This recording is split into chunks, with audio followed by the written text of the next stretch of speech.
mabarkada akong tao at sa grupo or sa mga kaibigan, lagi ako ay nagkakaroon ng kasiyahan, makipagkwentuhan, makipagtawanan at mag-share din ng iba't ibang mga bagay-bagay tungkol sa buhay.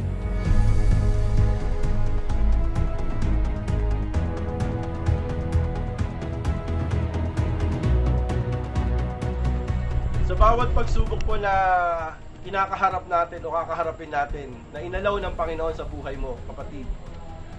Sabi nga ni Pastor Mickey, yung testing na na-encounter natin, dadating ang pagkakataon at panahon na ito ay magiging testimony mo. At yung testimony na yon ay gagamitin mo to encourage others. Kung sa FOCC, malaki po mga kinatutunan. Patulad po ng mga kwentuhan, hindi na kwentuhan. Sa mga salita ng Diyos, ito po yung nagagamit ko hindi lang pang sarili ko, kundi ito po yung nasi-share ko rin po sa ibang tao. At ito po yung nagagamit ko pang araw-araw. Tulad po ng isang aking trabaho, ng isang paglilingkod sa barangay. Nagagamit ko po ito dahil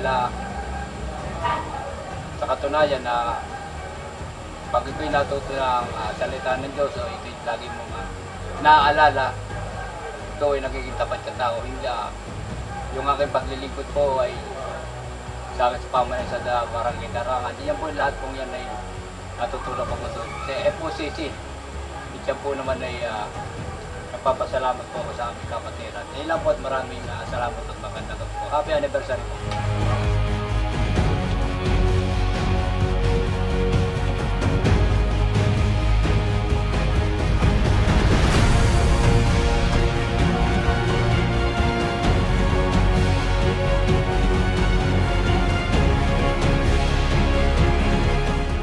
Pinagpapasalamat ko naman na kasama sila sa tawanan, gantuan at sa mga payo at sa mga natututunan ko pagdating sa usapang Diyos na naipapamahagi ko sa mga tao.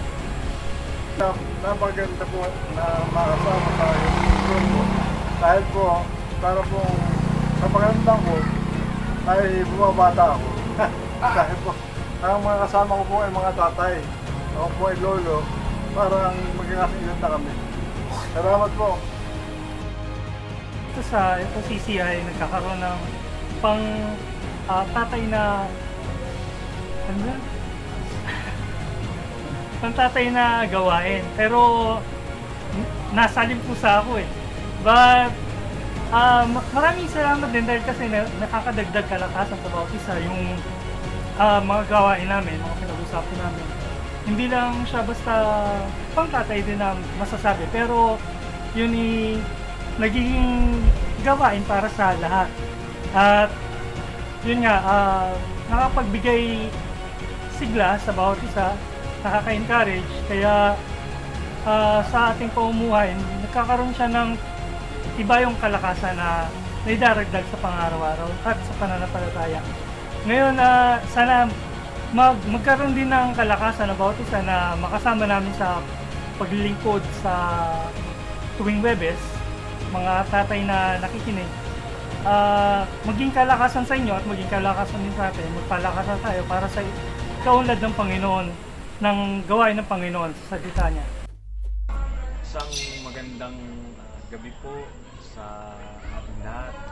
Ako nga pala si Brother Mark na taga GCCIM na nakasama po ni Pastor Michael sa PMAC at isang araw po ay in-invite niya po ako na makipag-fellowship dito po sa FOCC sa men's po.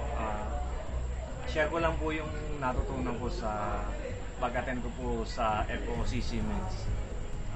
Napakalaking tulong po talaga na nagawa sa akin ng pag-attend ko sa kanila at ganun po patuloy niya akong tinuruan nila Pastor Michael at ng mga men's na kung paano lumakad sa Panginoon at maramdaman yung pag-ibig ng Panginoon. Salamat po ako sa FOCC na tinanggap nila ako at napakabait po nila sa akin. patuloy nila akong ini-encourage ng mga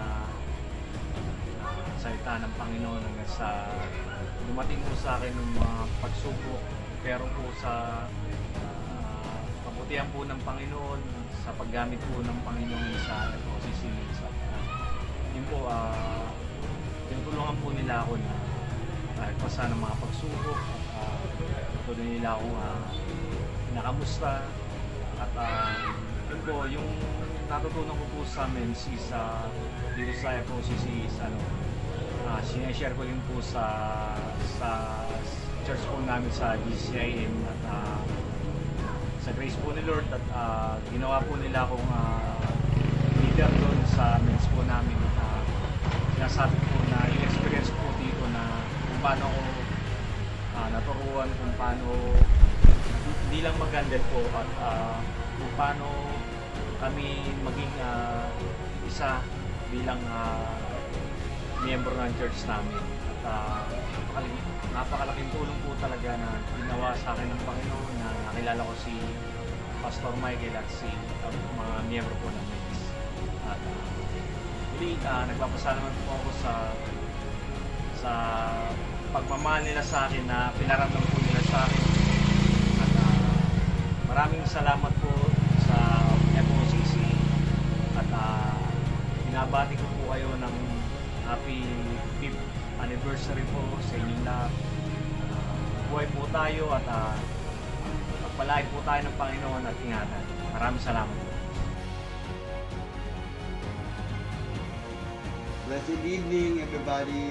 Thanks God for the opportunity to say a little 2 minutes this message for the men's fellowship. Thank you to the Lord that we are having a 5th year's anniversary. Happy anniversary, family. Thank you. I learned something about the men's fellowship with all the men. We gathered together to make our strength. Palakasin ng bawat isa sa amin. Ang natutunan ko po doon ay it was so amazing sharing the Word of God to each other and sharing our feelings. So, thank you, Pastor Michael. Thank you, mga kapatid, sa pagsuporta at pagpalakas sa buhay ko, buhay Kristiyano. God bless po. Happy anniversary. God bless. At nung nagsimula akong maging Kristiyano ay naging bahagi ako ng iba't ibang mga grupo ng mga katatayan. At kaya naman dito sa Faithful One Christian Church ay binuo natin itong affinity group ng mga tatay. Simula sa ilan pero maraming dumarating at maraming nadadagdag.